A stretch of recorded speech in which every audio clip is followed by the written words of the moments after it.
ultrasound and I had to get some blood work done. Of course, I have another cyst on my right ovary.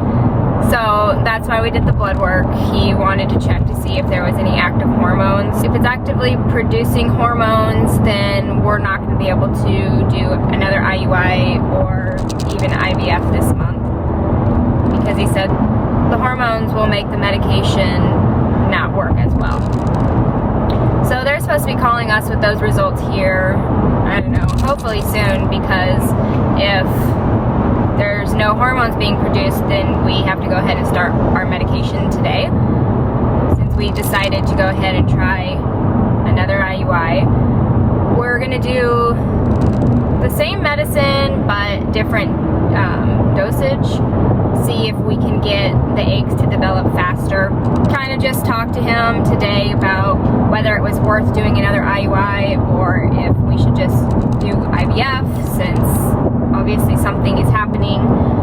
He was even looking over all of our records and was pretty surprised that our last IUI didn't work, because the protocol was pretty aggressive. I had a lot of follicles that potentially contained a lot of eggs, and Derek's sperm and everything was great. So he was pretty surprised that it didn't work.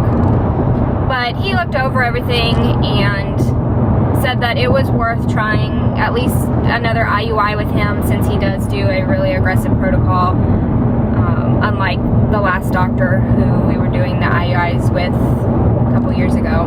We'll see what happens, but just in case it doesn't happen for us, he put us on the schedule for IVF. They were already booking out like 2 months in advance for IVF, so we wouldn't have been able to even start IVF this month. We would have had to have waited. So he said there was enough time to squeeze in one more IUI just to give it another shot. So that's what we're gonna do, but it's all depending on what my blood work says. If that's producing hormones, then we won't be able to do anything this month, and which means I'll get put on birth control again. So we'll have to decide if we'll still want to do another IUI after that, which would push our IVF back. We're going through a tunnel right now. Looks all weird. So that was pretty much our appointment this morning. I had a feeling I would have a cyst. My body always likes to make things complicated. So I kind of had a feeling that there was going to be one, and right when he put the ultrasound on me, I saw it and I was like, oh yeah, here we go. We're just going to wait for them to call us. We're going to go grab some breakfast, wait and see what the phone call is all about.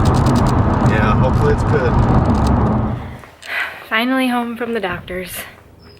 Takes us an hour to get to and from, but UPS dropped off my gonal-f pin I needed to refill, and I'm not sure why the box is that big. That box is huge.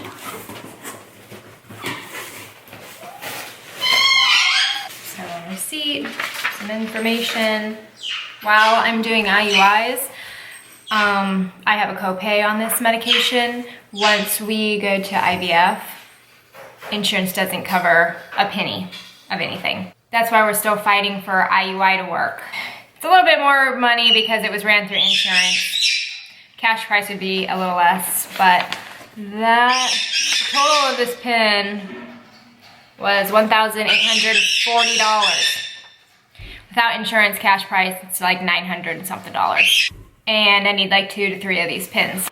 So I'm trying to order some extra so I can use it if I need it. Bubble wrap, okay. Box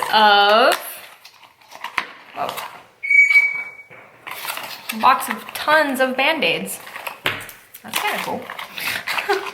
They sent a whole box of like Band-Aids, look. Oh, that's neat. Yeah, instead of like the gauze. Okay. And then a whole box of alcohol swabs. Like I don't already have enough of these things, but that's pretty cool. At least they don't go cheap on you. Can always use more. Yeah, I can always use more. Another Sharps container. And then a huge one of these foams. All